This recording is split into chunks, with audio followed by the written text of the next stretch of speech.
bonsoir, bonsoir à tous. Well, good evening, everyone, and welcome. Bienvenue au Théâtre du Nord. Welcome to the Théâtre du Nord. Votre énergie m'impressionne. I'm impressed J'avoue que j'ai plus by kiffé, mais on va the y arriver vibes, by your energy. pendant 2 I jours et on est don't quite vraiment have the same level of ravis energy de cette anymore, séance but supplémentaire de anyway, rencontres we're exceptionnelles. excited about this Tellement exceptional exceptionnelles, session. je vous le dis tout de This suite, je vous le is rappelle, so que exceptional, pour pouvoir avoir just accès as a à ces reminder, images exclusives to have de la access prochaine to the saison de exclusive Black Mirror, footage you're about to see about the next on a season of beaucoup Black discuté Mirror. avec Netflix. We've C'est une chance had a unique. lot of Et donc, discussions on with s'est Netflix. engagé This à is ce a que unique personne dans la salle ne prenne opportunity, d'images, and our n'enregistre. commitment is to no one that no one should C'est un sujet de Black record. Mirror, mais gardez dans votre tête So vos please souvenirs. keep it in mind. Keep your Ça memories pourrait faire l'objet in d'un épisode mind. intéressant. Don't share them. Jouons le jeu, s'il vous plaît, pour que ça puisse recommencer. Just follow the Alors rules évidemment, so c'est une saison 7 we can do très this again. attendue. Vous savez que Black Mirror, c'est une série Season d'anthologie. 7 is Pour ceux much qui ne savent expected. pas, This mais is il ne doit pas être it's très an nombreux. anthology C'est donc une série dont series. chaque épisode Each est différent, episode is autonome, different, tous is reliés par le même standalone, thème, à but they're savoir connected notre by one rapport theme, which is our très connection, dysfonctionnel,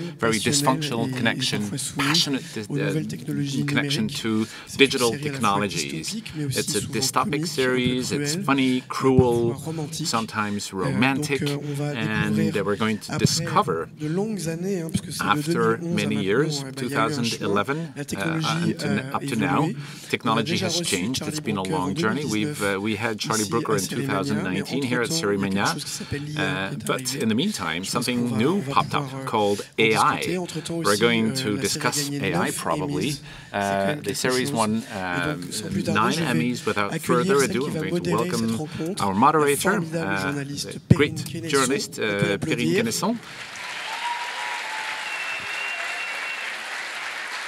Jessica Rhoades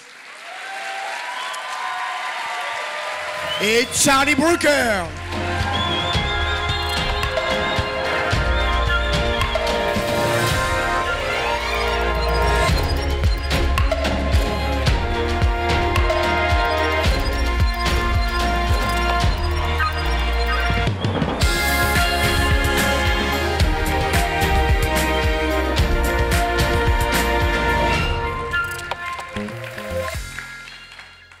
Nice welcome. That's nice. Well done. Hello. Hello. How are you? How is it to be welcome on stage with, like, I don't know, rock stars that you are, actually? It's nice, isn't it? No, it's nice. It's lovely. It's a lovely welcome. Thank you. And I say that as someone who experiences no human emotion. Thank you. So it's your first time in Lille, right, Jessica? It is, absolutely. So, Jessica, the audience of Lille, Jessica. Thank you.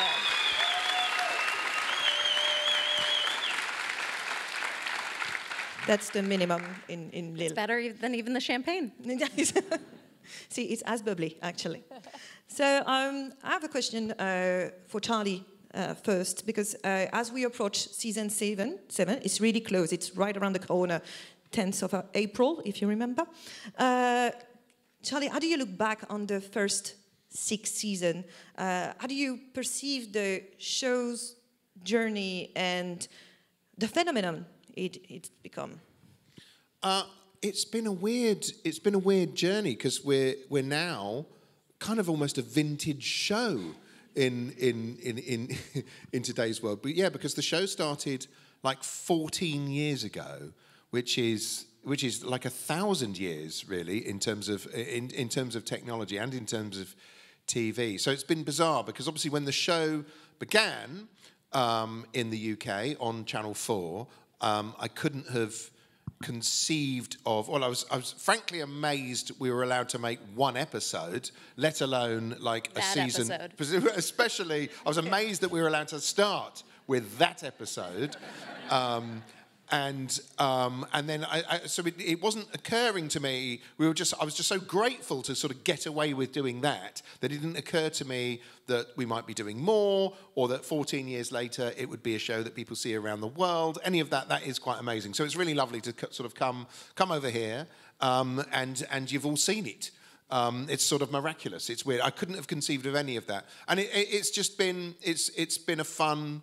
Obviously, the world's got worse. But that's not my fault. But it's a really interesting journey, and it's a brilliant job to have, just sort of writing all these, because we treat them all as individual films, so it's sort of exhausting but rewarding. Was that an answer?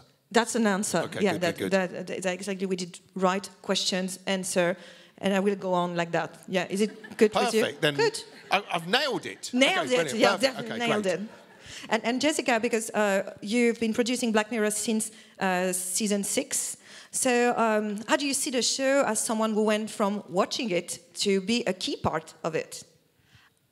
I mean, you get into television to get to make shows like this with writers like Charlie, so I don't need to gush or tell this audience like why you do this, so it's pretty great.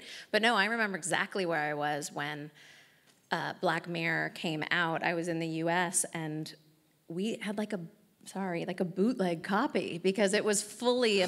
Get out. Stop. It was pre-Netflix, and, you know, it was the thing that people started talking about, and you couldn't believe it, and it was like, just the buzz around it, and you just felt, that was the first time Charlie ever, like, punched me in the stomach, you know what I mean? You felt that feeling, and so I remember that, and I remember the anticipation of every season coming out, and so yeah, when I had the ability to come over and make it with Charlie, it was incredible, but it was so much harder than I thought it would be to make it. I had no idea as an audience member how it was made and how individualized the episodes were and what like a daunting task of production it was. So it's been a pleasure. It's been a pleasure. You say it was terrible, but it's a pleasure. So, yeah, but we are going to talk about that, how you produce and how you work together. But first, Charlie, you, of course, you're doing Black Mirror. Everybody knows that, that's why we're here. But also you did Dead Set, for example. You did Cunk on Earth as well. On Earth, yep. And so the shows have in common that they handle satire beautifully. You handle satire with talent. So why this genre specifically? It seems like it's your favorite genre. Am I? Yeah, I think you're probably right. Satire. I mean, weirdly, so I'm not sure how I feel about satire as a word or as a thing, because I don't think and sadly, if satire changed people's minds, we might not be in the world that we're in. But certainly, it's, I guess, the stuff that I grew up watching was all. It was a mixture of. I was a fan of sci-fi. I was a fan of shows like The Twilight Zone, which had, you could say, they were satirical. There was certainly sort of social comment in there, and comedy. I really loved sort of anarchic British comedies, Monty Python, things like that, which had a real strand of satire and anger often going through them. Why it is that's the sort of register I tend to work in, I don't know. I don't know. I also, I think I worry a lot, and so it's probably somewhat, we were talking about this, it's probably somewhat therapeutic. There might be a therapeutic element. Maybe it's more therapeutic than satirical in a way. So I sort of think that it's just what I'm drawn to, and I don't know quite what it is in my DNA or my background that makes me want to do that. I don't know. I'll leave that to a psychologist, if there are any in the audience. Don't answer that right now. No, please don't. Not certainly not at length and with penetrating insight in front of everybody. That would be terrifying for me. Thank you for that. So let's dive in a little about the creation of the episode, because as Frederick said on stage before we went in, technology has evolved during those last few years, because the show started in 2011. So how do you actually stay ahead of the curve and ensure Black Mirror remains relevant? I think the thing is that hopefully the show. You're right. 2011. I mean, iPhones were made of wood back then, I think the thing is because in a way, I'm always, in writing, what I'm inspired by is sort of what's happening now and kind of where your feet are on the ground now in the moment that I'm sort of writing it. And I'm worrying, in a way, about what's about to happen. A lot of it is the therapeutic, again, the psychologists can have a field day with that. I'm worrying about what's about to happen to me or to other people. And so hopefully what that means is that the show is always reflecting some kind of current concern because you're sticking with the now. It's useful that because technology has evolved and it's now much more saturated in all our lives, it means that A, there are more weird things that you can notice which will inspire story ideas. And also it means that the audience is much more tech literate than they probably were 14 years ago. Because, like, we could do an episode now where we can introduce concepts that you might have had to... A, I wouldn't have thought of, probably, 14 years ago. And B, that people will both understand without you having to explain it and also believe, because the impossible feels more believable now. We did an episode last season called Joan is Awful, which was about sort of AI-generated video. I think if we'd done that 14 years ago, people would have said that feels very far-fetched, as though you'd get photorealistic video with celebrities in it. And it's now, that's probably going to be, there's probably a 24-hour rolling news channel pumping that out, coming out next week. So it's sort of useful in a way. It means that we're sort of pushed along by the tide. But the flip is that we have to sort of calculate whether or not something has to be rushed to beat the tech. Something That's true. Like with Joan is Awful, Charlie came up with it quite late in last season, and on the Monday he pitched the idea. I was like, can you write it in a week? Because we definitely have to get ahead of that coming into reality. That's very true. Yeah, that's very true. But it's but hopefully that means that the show keeps going. Technology keeps going, so I think that's good for the show. But also, what are the other source of inspirations for, creating episodes of Black Mirror? Technology, of course, it's about technology, but also it tackles a lot of other subjects. So, what are your main source of inspiration? That's a good question. I mean, usually, actually, often, this season that we've got coming up, they're all very technological sci-fi stories. And it's all... trying to think, weirdly, some of them, again, we can't give too many details yet. We're still in that sort of period just before the season goes out where we're being very cagey with any details. So I don't want to spoil anything, but I will say that you can sometimes tell what has been on my mind or what I've been watching or talking about. Certainly there's like stuff to do with using high-tech means to excavate old media. It would be a thing that we've got. Because I was watching like the Beatles documentary where they were using AI to sort of bring, it was like they'd sort of brought the Beatles back to life all of a sudden. It was like peering through a telescope into 1969, and there was something sort of magical about that. So you can see that I've been thinking about things like that. And then just looking around, there's an episode where it's sort of about the general sense of everyone being squeezed, I would say, and hopefully we go into that in a different way. But sometimes there'll be a thought that just occurs and it's a sort of funny idea, and I'm just giggling about, wouldn't it be horrible if this happened? And then I'm sort of delighted the more horrible it is. So we have a bit of that this season as well. So in front of your computer, like, oh, that's terrible. No, in front of other human beings, like or dancing in the edit about. room. Yeah, no. If you have a horrible moment watching it, guarantee he was giggling, like at some point during the making of it. That's true. That's quite often. That's when you know, because you'll have a half-formed idea and you think, this is a good idea, but what makes it a Black Mirror episode? And often, if you've got to the point, if you've worked out the scene where the character is completely fucked, you're like, yes. Now I can write this. Well, actually, you just said, is it a Black Mirror episode? How would you describe what is the Black Mirror DNA according to you? What is the Black Mirror episode? What is that? It's a good question, because actually, as well as we've gone on, we've got episodes. They're so different. We've got and we've got some episodes which are nasty and a real gut punch, and we've got some which are romantic, and some which are tear-jerkers or bittersweet. We've got some which are quite light-hearted. I think something that they all share in common is that, again, this isn't something I consciously go into it thinking. They're all somewhere that there's an element, they're often interrogating what's real and what's authentic. There's something there.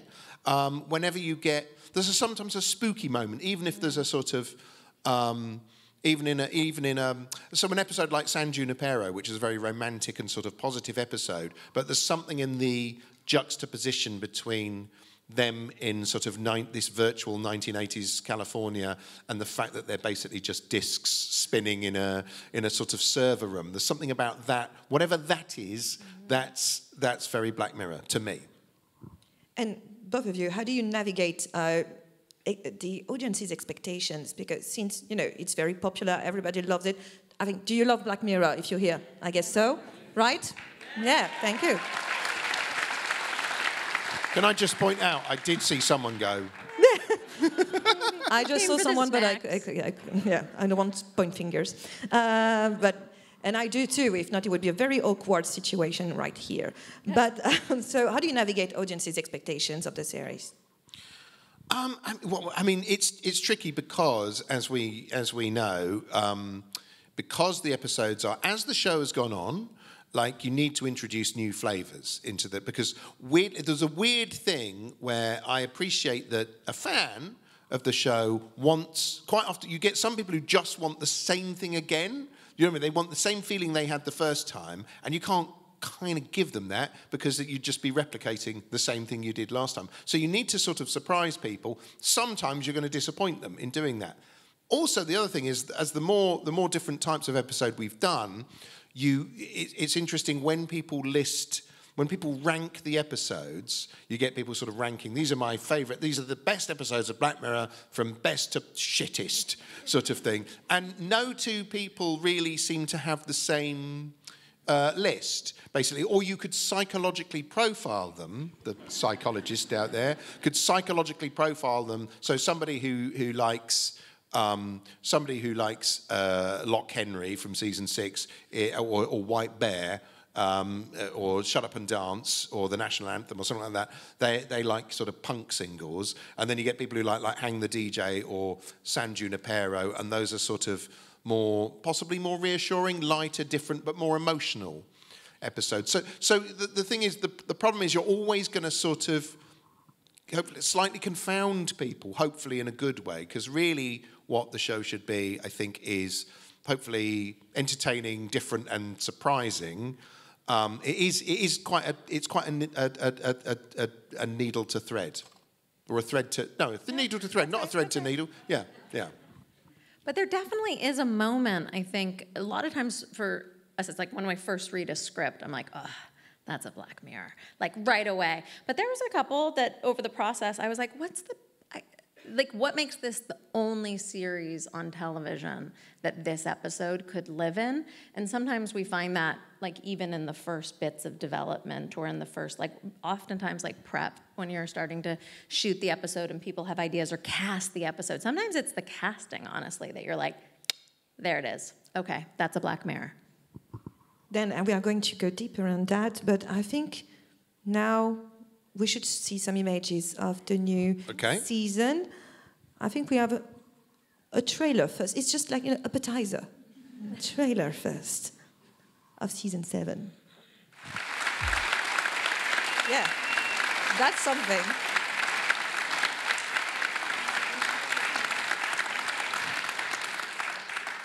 To be honest, I didn't watch the trailer before coming in. I wanted to surprise myself, and it worked. Yeah. Thank God you didn't say it was shit. I would have moved around some, I don't know, but no, that's crazy. And actually, we just had a little pic of season 7. But what was your motto, before diving into this new season, both of you and the whole team, actually?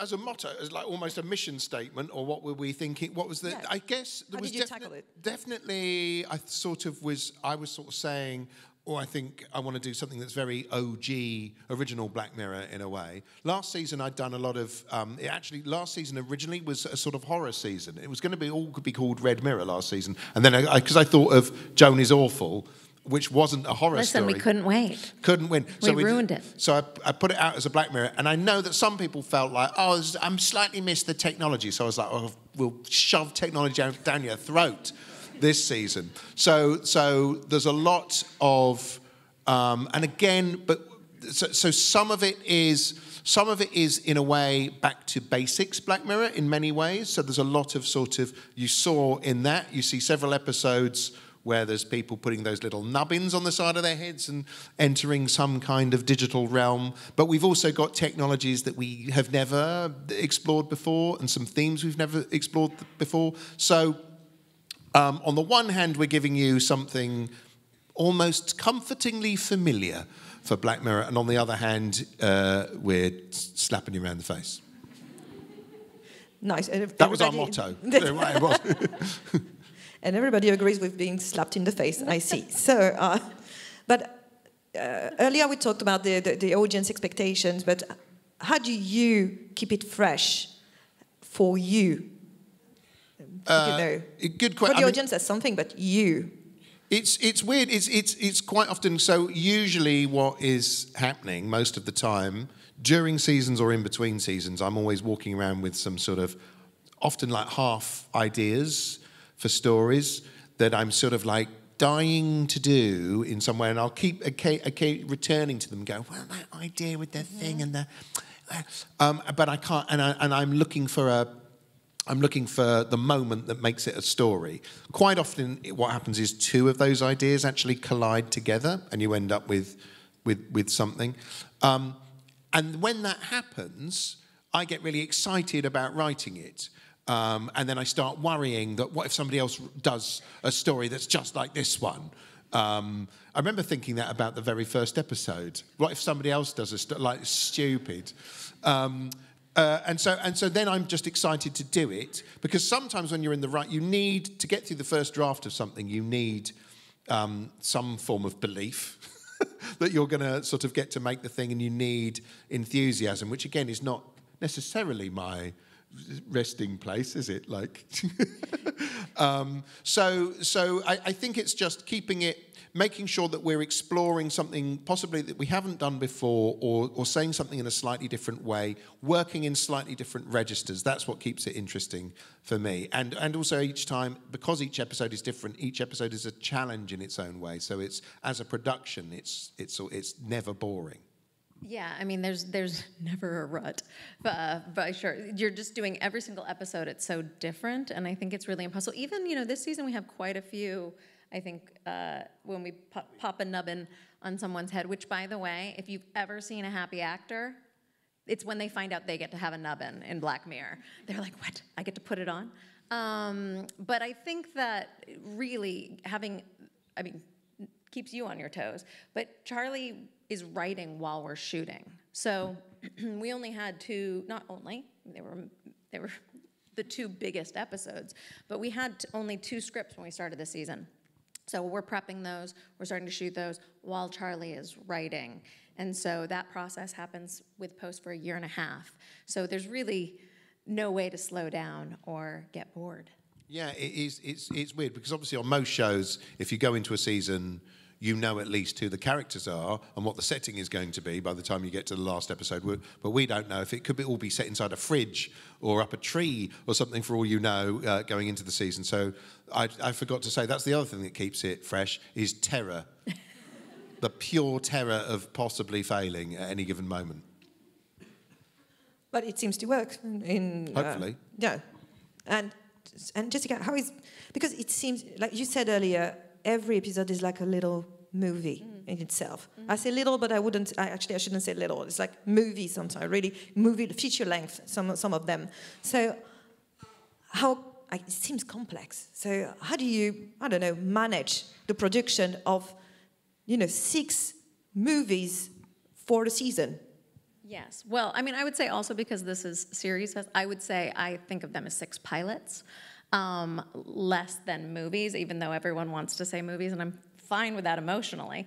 But I think that really it's showrunner, it's creator-led, right? So our job is to make sure that all 6 of those, which if you don't know this, I didn't when I got to Black Mirror. Not only do they each have 6 individual directors, but they each have their own HODs, they have their own editors, the composers. Every single episode is its own little universe.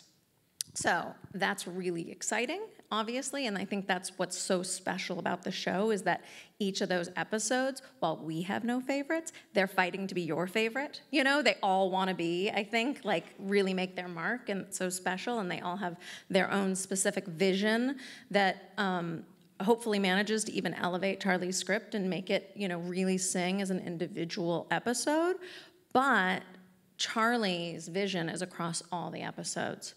And that's really that connective tissue. It's not just the script, it's that we're trying to run back and forth between all 6 episodes in some organized fashion, making sure that everyone is you know, rowing in the same direction. And if a director has an amazing idea, most of the time Charlie loves it, and that's fantastic, but sometimes we need to, you know, kind of reshape or augment in the way that television works. So it's phenomenal, but yeah, I was trying to come up today with, I was like, is it you know, it's not a triathlon, it's like a hexathlon, you know, like whatever that massive producerial effort is. Certainly everything I've ever done with ongoing television, anything I've ever done in my career, I feel like was training, for sure. So I propose that we really dive into season 7. It's happening. It's happening. Let's dive into one of the episodes. Surprise.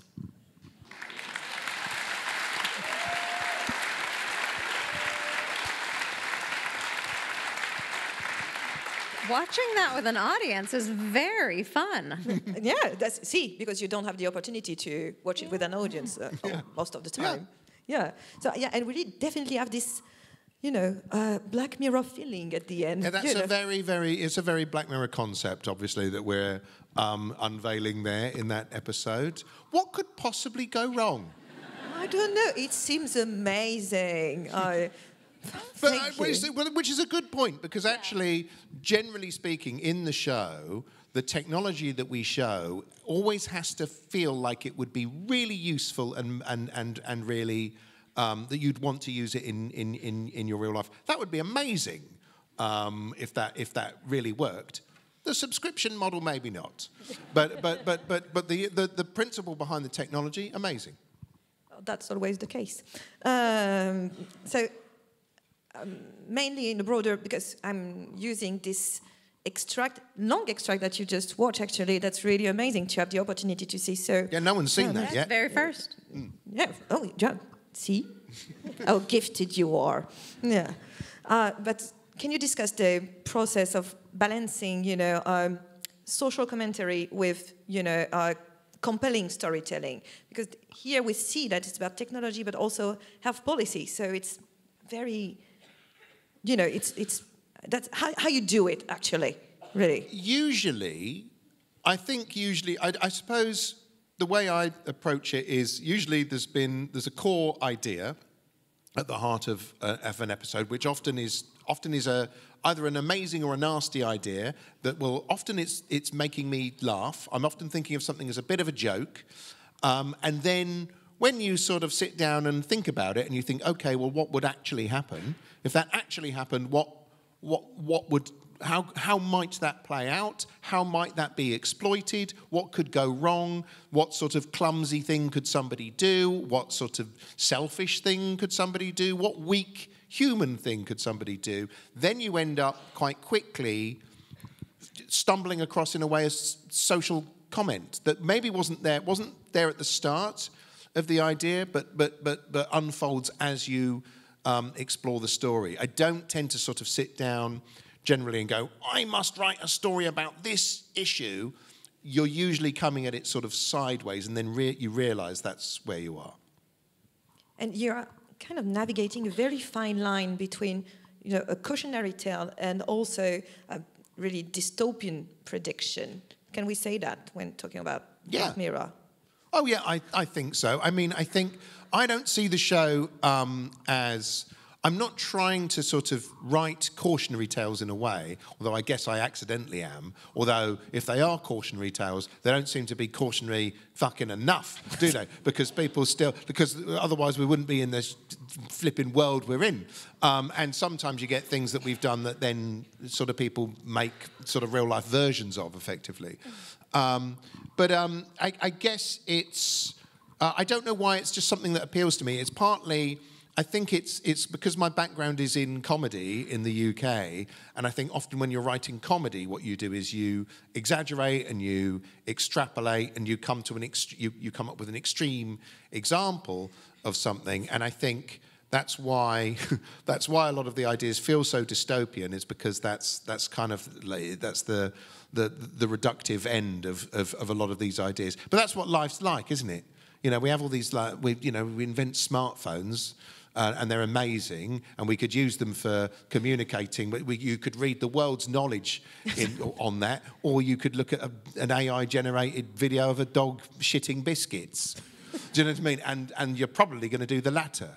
Yeah, definitely. So so we live in a sort of dystopian present, unfortunately. But I guess we always have. I bet the Dark Ages felt dystopian.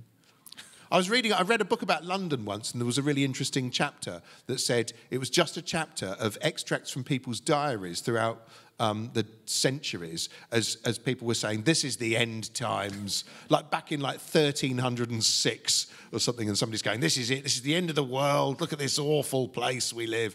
So maybe it's always been dystopian. I mean, it is fucking dystopian at the moment, so who am I kidding? Yeah, and I can use it also, to look after the time going on. Oh, sorry. Yeah, was that a long answer? Is that what you're saying? No, not at all. It's just I want to the time to go, slower. Yes. Yeah, that's something I would like to. But you can do that in one of your episodes. I would be interested. Okay. Jessica, earlier you talked about the casting, which is also very interesting, and we see in the extract we just saw Chris O'Dowd, Rashida Jones, who already worked That was with you. Tracy Ellis Ross. Yeah, also. Rashida Jones is also in the episode. Yeah. Spoiler. You didn't see, yeah. I didn't say anything. So how do you approach casting Black Mirror? Because always each episode have amazing names attached to it. First of all, we have incredible directors involved in each episode. So and our amazing casting directors. We have both a casting director in Gina J in the UK and Jeannie Bacharach in the US. So we have a fantastic, amazing team. But I would say, first of all, there's this strange embarrassment of riches, which is quite literally almost every talent agent calls me at some point during production and says, this actor would love to do Black Mirror, and that's incredible, and they're not right, and so that's sort of I once said to Charlie that the quote was, he will play a trash can. He will play a trash can in Black Mirror. And I was like, can we use him as a trash can? And Charlie was like, no. Okay. Yeah. But honestly, the weirdest part about it is sometimes you're trying to find the tone at the same time as you're casting. And so, for example, for this episode, I think there was a moment we were thinking a little broader, and we were thinking about some fantastic comedians, and we were having that conversation. And then when we locked in on, now I'm in trouble, but it's Rashida and Chris as a couple in this episode, it grounded it immediately. We knew the tone. We knew, don't they just feel like a couple you feel like they've been together for years. You get their inside jokes. Like, you just know them and you feel them. And Ali Panku, who is our director, was like, okay, that makes this a little bit of an indie film. Like, we just kind of found the tone from the casting also. Yeah, it's been, and we've also, historically, we've been, again, because each episode is different and each episode has different leading stars, it means that we've had an embarrassment of riches where we sort of punch above our weight. Instead, like, again, you've seen in the trailer some of the people we've got Peter Capaldi and Paul Giamatti, like huge heroes of mine, Emma Corrin, all these like huge heroes of mine. And then we've also got episodes which are starring people you don't know yet. So we've got a couple of episodes that are showcasing kind of new talent. And again, I think we've had a pretty good record of having people in early on in episodes that we then probably couldn't afford, like 2 years later, sort of thing. So but it is amazing as well as a writer. When you're casting, when we're doing the casting, what's strange is sometimes somebody comes in and you're like, they're perfect. That's exactly what I was picturing if I didn't know that. And sometimes they come in and they're very different, but they're also perfect, and it unlocks something else, and you're like, oh, and I've got a slightly different take on that character now. So it's always a really exciting part of the process. I should also just say, it's kind of a dream scenario because not only are the scripts Charlie's, but we shoot these for just several weeks to a few more on the longer episodes. And so we don't ask for them to come back and do more episodes. So we're so happily, like, people can just drop us in their schedule, right? So that's the other thing that makes my life a little easier. Well, that's nice. If we need some time. I need something. Yeah, you need something. So let's, have another pick. We're going to see another clip. Yeah, another clip from another episode.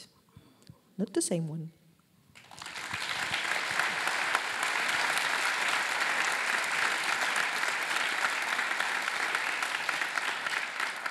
Without saying too much, can you elaborate a little about this episode? About what's going on there? Yeah, so I can elaborate. I can elaborate. I mean, what's probably clear from that clip is that a character called Brandy, played by Issa Rae, is going into... There's a British movie studio is using a bit of technology to revitalise a classic old movie, which involves throwing a contemporary actor into one of the leading roles in a vintage film. So that's what you sort of see going in there, and that's sort of really from the very start, pretty much of that story, that she goes in there, and it's a sort of an AI-generated world based on a existing old film.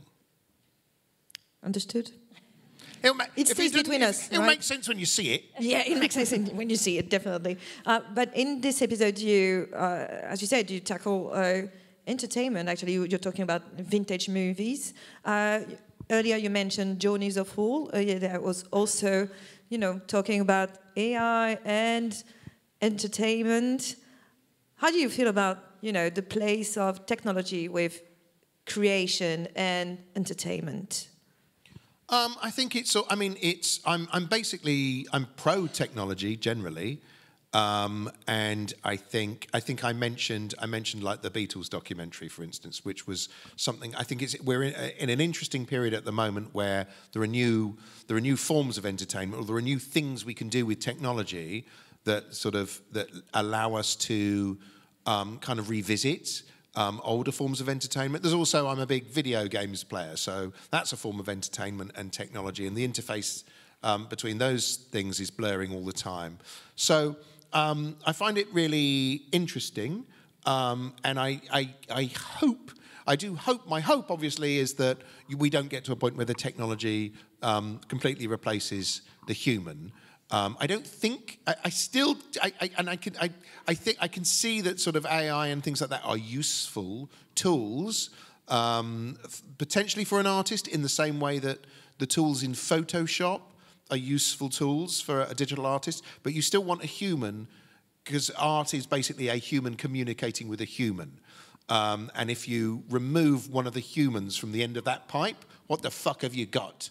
Do you know what I mean? Because I wouldn't want to paint an oil painting for a computer to look at. That would be weird. So why would I want to see it the other way around? So I'm sort of pro-technology generally, because this would be a stupid job to do if I wasn't, because there's so much product design. But and I can see how it's very useful as a tool for creators, as long as there's still creators who wear shoes. Was that an answer? Yes, but I was thinking your definition of a human is someone wearing shoes. Well, it's as good a definition as any. Yeah, I like mean, it. okay, I will use it again. Sorry? Definitely. Yeah. I will use it again. Yeah. But you also, do you use it as a tool for your own creative job. I don't know. You said AI can be a tool. Is it a tool for you? No.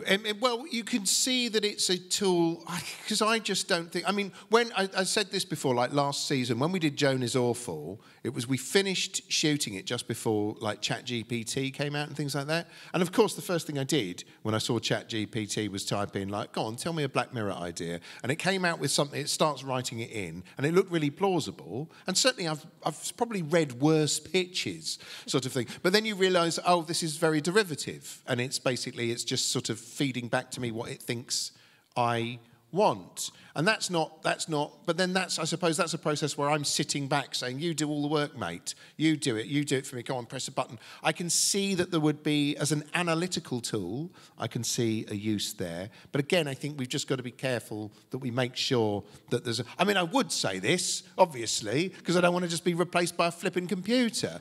But, but I think it is important that that human expression is really the whole point of what we're doing it for. So we just wouldn't want to remove that completely.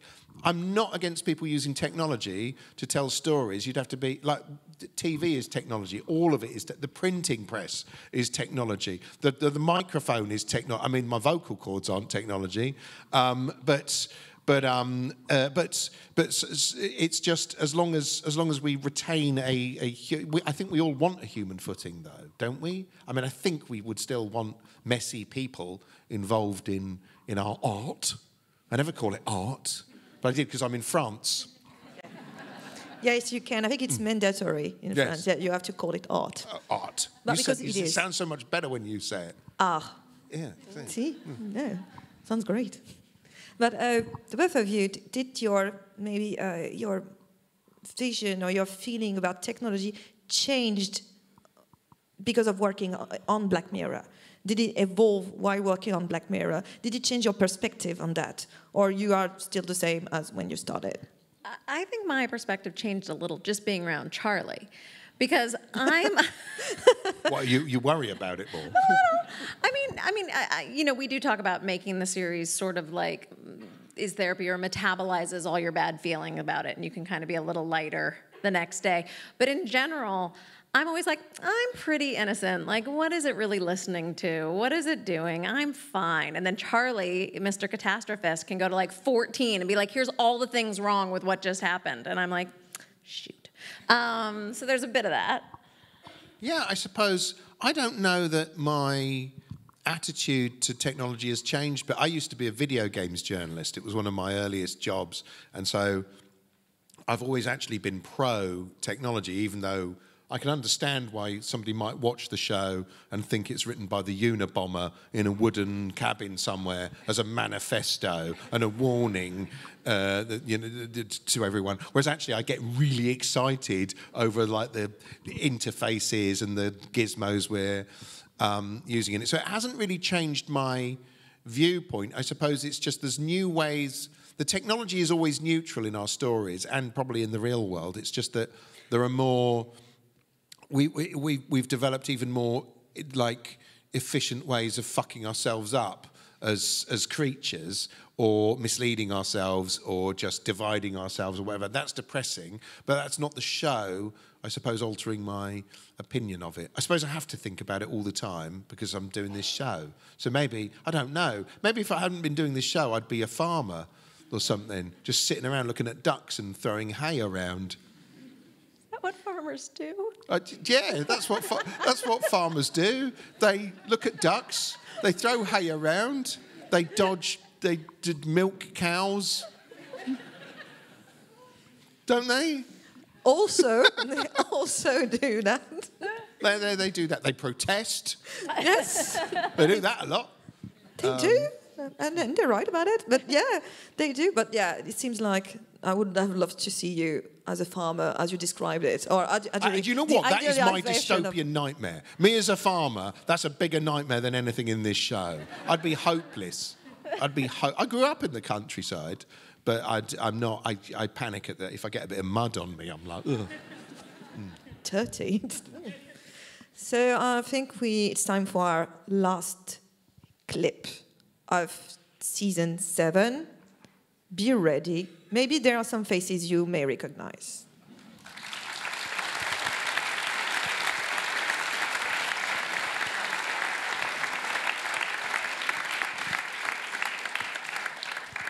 That's a true question right there. Yeah. How do I you... still don't know. I hope to add some answers. That would have been nice if needed. So the show Black Mirror is packed with references to other episodes, and it's really nice for fans, you know, like me, and I think like everyone in this room, because you're like, oh, I know that. I know it's written because it's referenced to, ooh, and you feel, you know, rewarded. But USS Callister, the sequel, it is a sequel. It's the first time you're doing an actual sequel. Mm-hmm. Why? Why? Good question. Good question. Partly, well, there's a couple of different answers. One is like when we finished the first one, I was really sad because I'd really liked all the characters, and so I was like, oh. That would be good to. They're not dead, and they're like, well, the crew are not dead, and where we left them at the end of the first one was kind of like a whole new chapter. They fly through into a new universe. So back when we did the first one, there were already conversations, and Toby, the director who returned to direct this as well, was like, in his puppyish way, was already sort of excited about a sequel. So that was.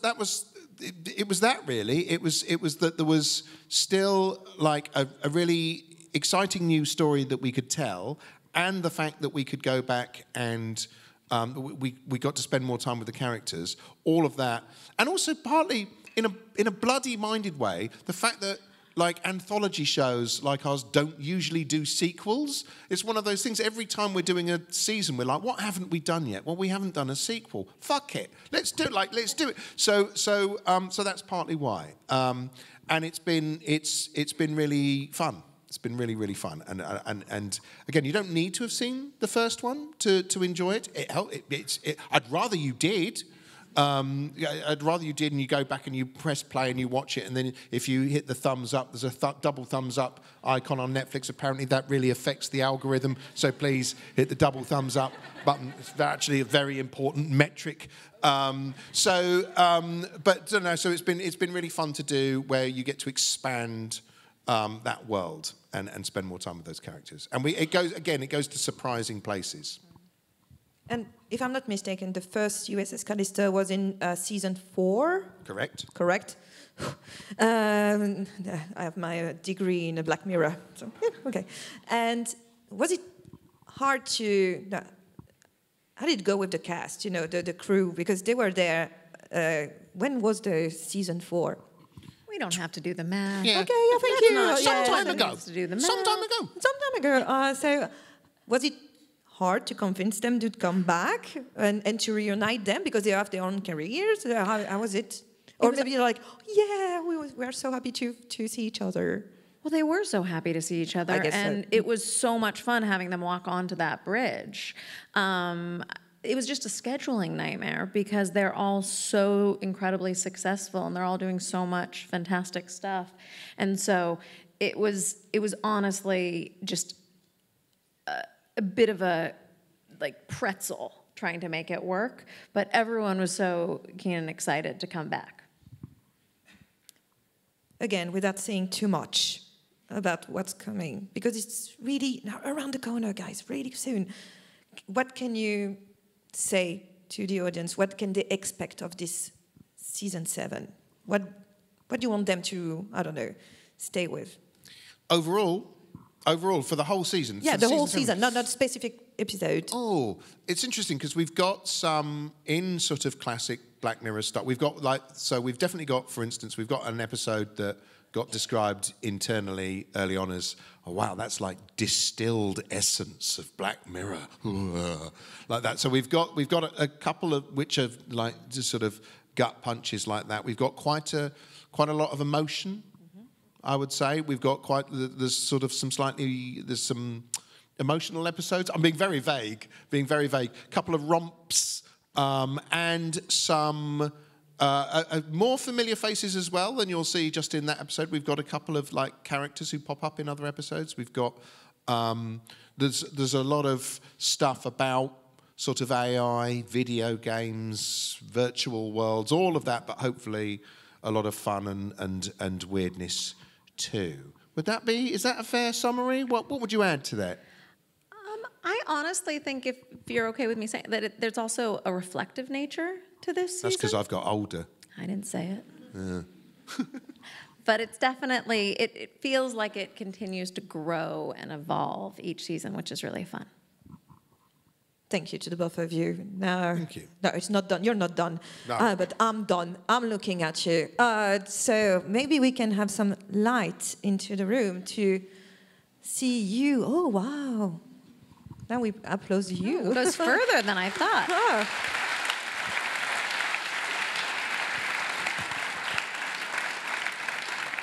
So I've done my part asking questions. Now it's yours. Do you have question for these two amazing person right there? So who has the... Yes. Don't hesitate if you can to stand up. If you can to so we can see where you are. Okay. Hello. Hello. Hi. So Charlie, you said you really like video games, and in two episodes that we saw, excerpts from episodes, the second one really felt like the Assassin's Creed Abstergo, and the first one felt like I don't know if you know this game, but it's called Soma, and it's about like just basically making a save of your mind as a human. So did you take inspiration from video games to write? I do often take inspiration from video games, and sometimes it's not necessarily obvious. I haven't played Soma. I have heard of it. Like you got so bored of me talking about Balatro that I was playing consistently. He was right, though. He was like, this is going to be huge. Does anyone know what Balatro is? Okay, it's huge. It's like the most addictive thing. But sometimes, like very clearly in this season, you'll see that I've drawn on some things like, there's very obviously there's like video games in USS Callister. There's a lot of sort of gaming stuff in that. We've got a whole episode that's about a video game that's being sort of created, which you'll see. And then, but sometimes it's possibly slightly unexpected. So we did an episode in season 3 called San Junipero, which is set in a nostalgic sort of virtual 1980s California. And actually, I'd been playing Grand Theft Auto Vice City. And which as you'll be familiar with, and it's a sandbox game in which you can sort of do all sorts of things, and it's got a real sense of nostalgia to it, and that had fed into the process of writing that episode. So quite often I'm playing games. Because I'm a sort of video gamer at heart. So sometimes, yes, I do take. Also, we did an episode called Striking Vipers, which was about two guys who start having sex in a sort of Tekken Street Fighter style game. And that was just because in the 90s, I used to play Tekken a lot. And then one day, I realised that my neighbours, like we'd be playing it, me and my friends going, go,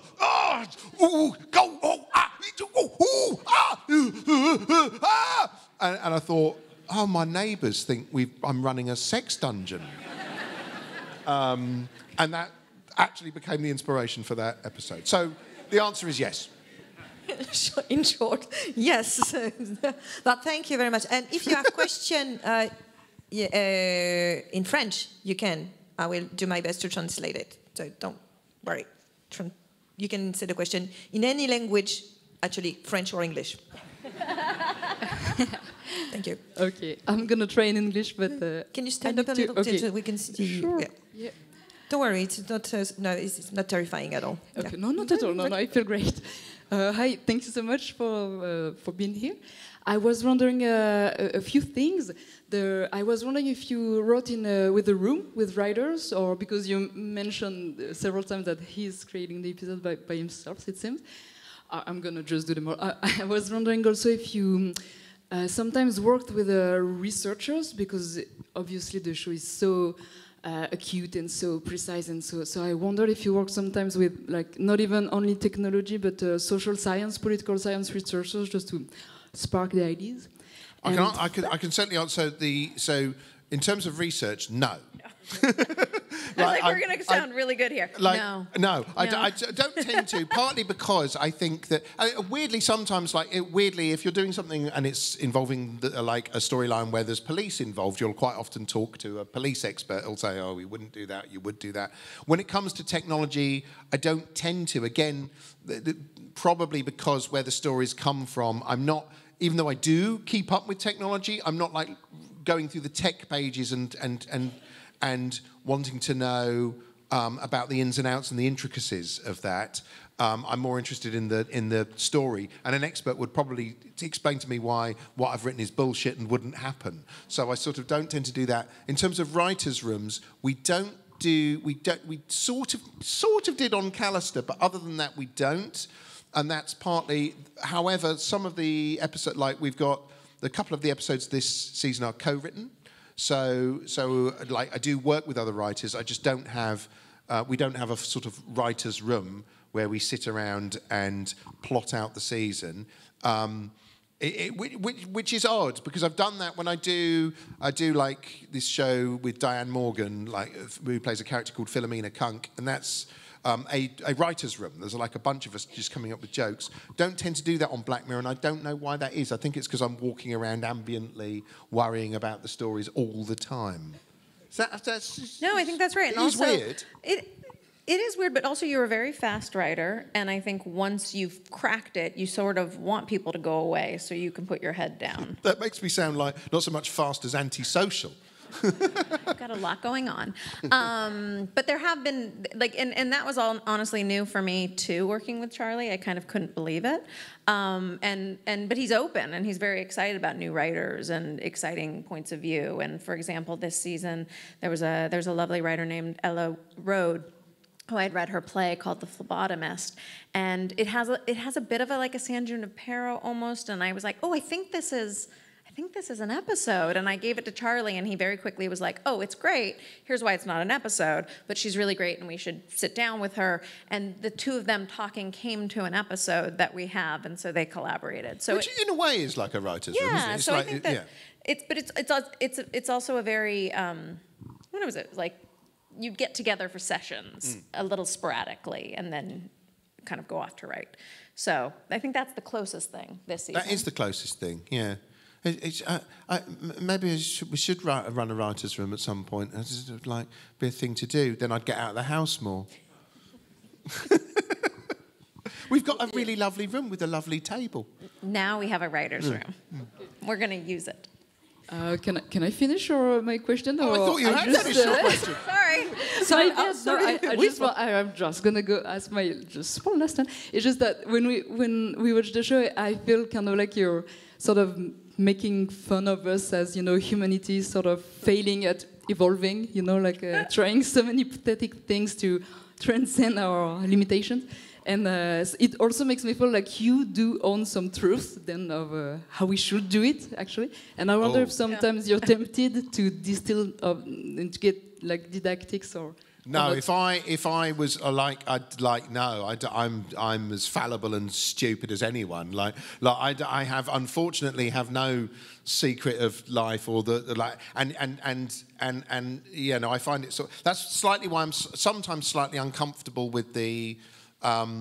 If it's described as a cautionary tale or something like that, I don't want the show to be too like a lecture or like you're being told off as a viewer, because I'm as clueless as anyone else ultimately when it comes to it, probably more so because I spend so much time thinking up silly stories and writing them out instead of doing a proper job and getting my hands dirty. Was that an answer? It sounded like one. Yeah, definitely. It sounded like one. And I think she approves. She approves. It was an answer. So who has the mics now? Who? Give it to someone. Yeah, it's coming. It's coming. Yay! Hi. Hello, thank you very much for being here. I'm very much looking forward to seeing the next season. I had a question regarding actually the movie Black Mirror Bandersnatch, which I really enjoyed how interactive it was.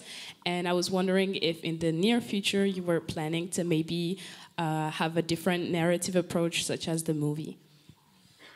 Well, there's no plan. You might have noticed in that trailer some familiar faces from Bandersnatch, so we can certainly say that. There's not a plan for an interactive episode at the moment. That said, there's certainly lots of ways you could tell stories and different mediums you could tell stories in, which I'm always interested in.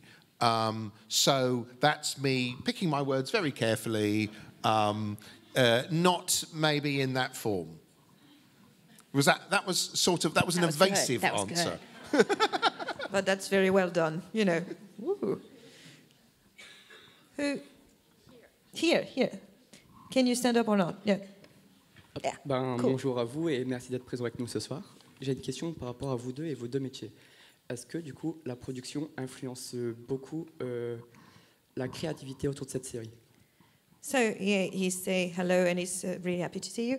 But he has a question for your... Okay, I will ask the questions better. So does production has an influence on your creation? The production part has an influence on your creative Does production? The production work, the production value, doing production, I guess, when you say, quand tu dis ça, tu veux dire l'argent? Pas que, et les contraintes qu'elle oui, ça, et les contraintes qu'elle pose. J'ai pas très entendu. Oui, il y a ce côté financier et les contraintes qu'elle pose. Okay, so about money as well, and you know. Do we get paid? Yeah. No, as the constraint of production and money also has an influence on your creativity.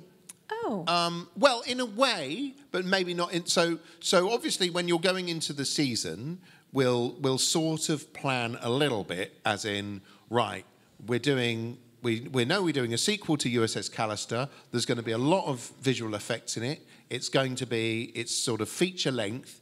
It's got a big cast. That's going to cost some money, right? That's not going to come cheap. So therefore, I will sometimes, like in terms of creativity, you'll think, well, I'll probably need to. The sort of producer, the sensible bit of you goes, well, I'll also write an episode that's simpler and is more of a domestic drama and is maybe a small cast and in a small place. But what's good about that is sometimes that means that you come up with a story that you wouldn't have done otherwise. And sometimes a restriction is really useful. So for two examples I can think of.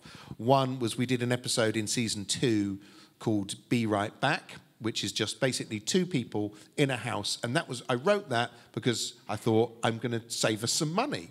My initial thought was, I'm going to limit something to a small location with a cast of 2, effectively. And actually what we came up with is one of my favourite episodes. Me too. We did an episode, The Entire History of You, in the first season, where people are recording memories and playing them back. In the original script, all the memories were being played on screens. And then we had a sort of emergency meeting where it was like, we can't afford to do this because logistically you'd have to replace all the screens with things. You'd have to replace all the footage in post-production. It would have cost a fortune. And so I was like, well, hang on a minute. If they're recording everything in their eyes, what if we just say they're playing it back in their eyes and we just cut full frame to see what they're seeing? And it immediately made everything way more immersive and way more disturbing and haunting. So if we'd had loads and loads of money to do that, it would have just been screens everywhere and maybe we'd have never got to that place. So in that respect, it does. But then sometimes I think I'll sort of go, I've written one, I think this is quite cheap. And then you realise that there's some aspect of it that costs a load of money. Was that an answer? Was it an answer? C'était la question? C'était la réponse? Good. Okay. Bon. Okay. Je voulais pas décevoir. Who has the mic? Hi. Hi. Hi. Okay. Here. Okay. Just to add more hype about this season, if both of you could describe this season in 3 words, what would it be? Ooh. So one word. Ooh. You said reflective. Reflective. Nostalgia? Yeah, there is nostalgia. There is. Fucked. There you go. Perfect. I was going to say, what the fuck? So you beat me to it. There you go.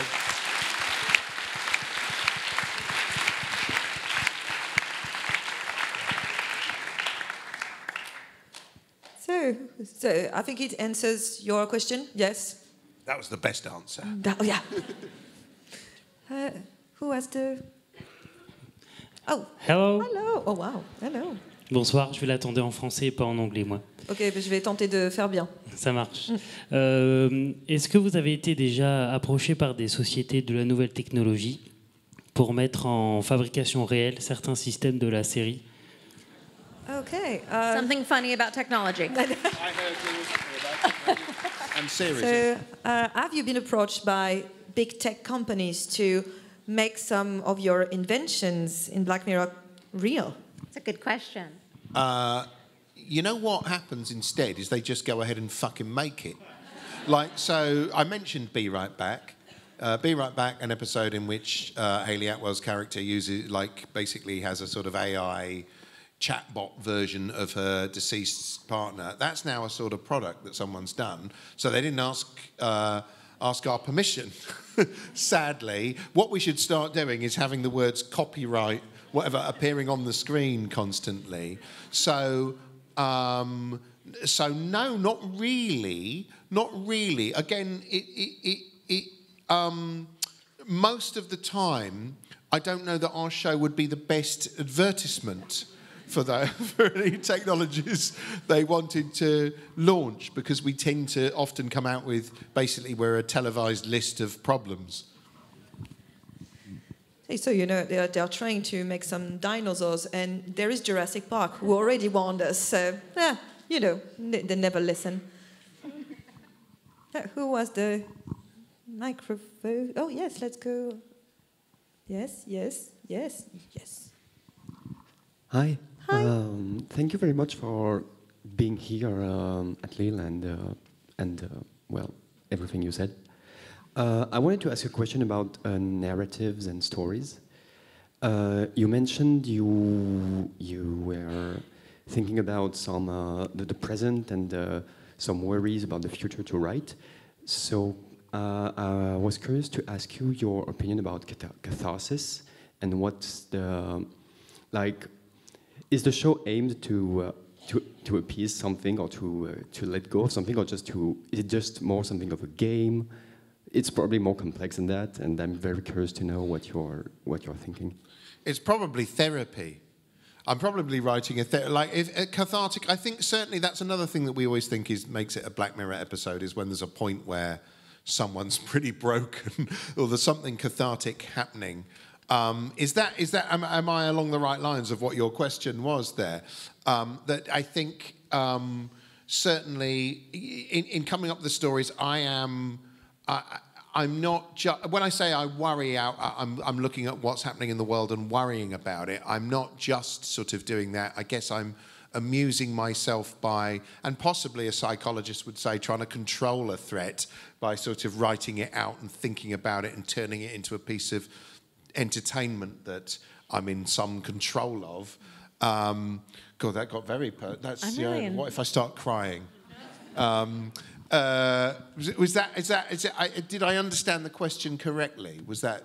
I think it was a good answer. It was a good answer. Okay, good. I'm sorry. No, I didn't. Okay. No, it wasn't a good answer. Part two. I guess my question was also: do you think the show changed people's fears? And is it aimed to do it at all? Is it aimed to change the audience's fears, you mean? I don't see the show as a warning, as in, well, put it this way, sometimes I see people sum up the show as a warning about the dangers of technology. That would be quite boring. That would be a sign, would be a warning. And hopefully it is entertaining. Now, it is definitely, when we succeed, maybe it changes the way somebody views something, or it allows somebody to think about something in another way.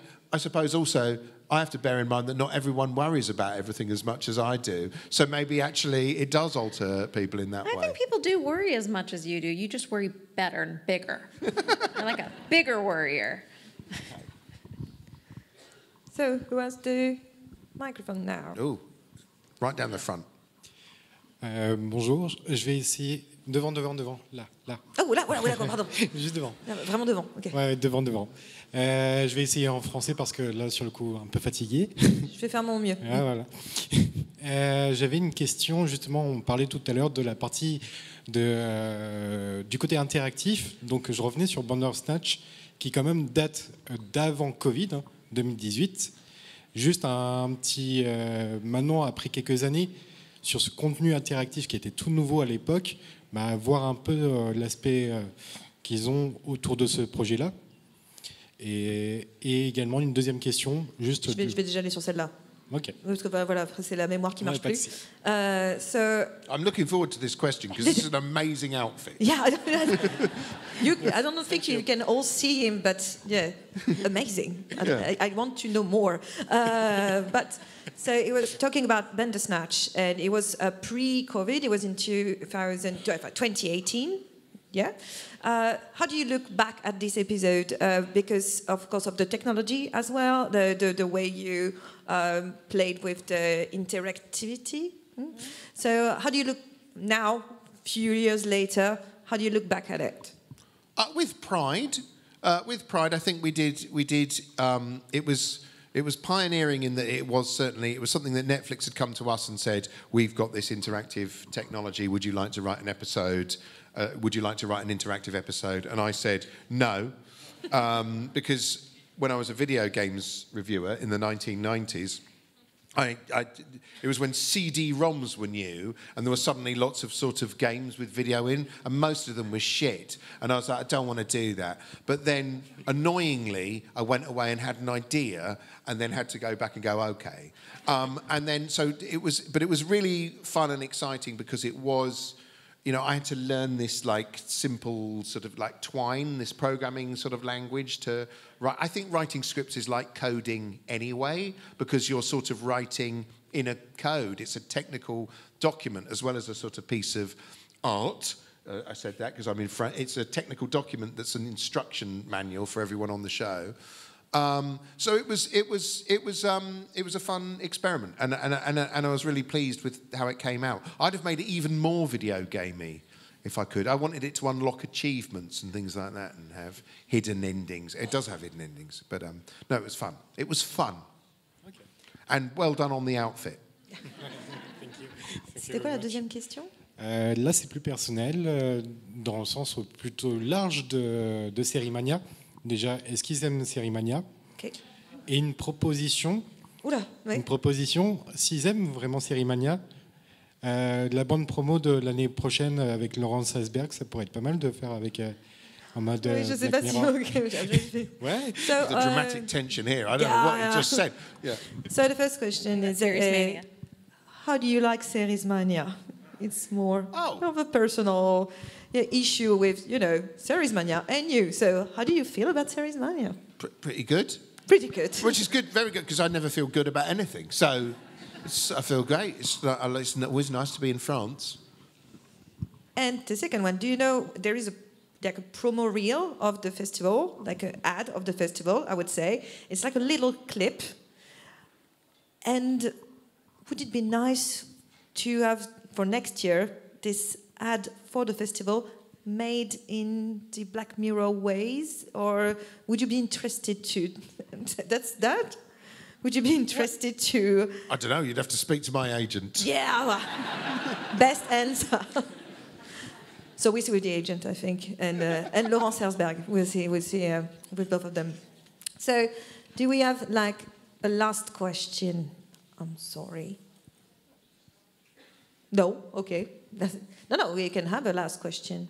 No, we can't have a last question, said someone right there. So that's a Black Mirror ending. Sorry. That's your lot. Thank you. Thank you very much. Yeah, please put Charlie and Jessica.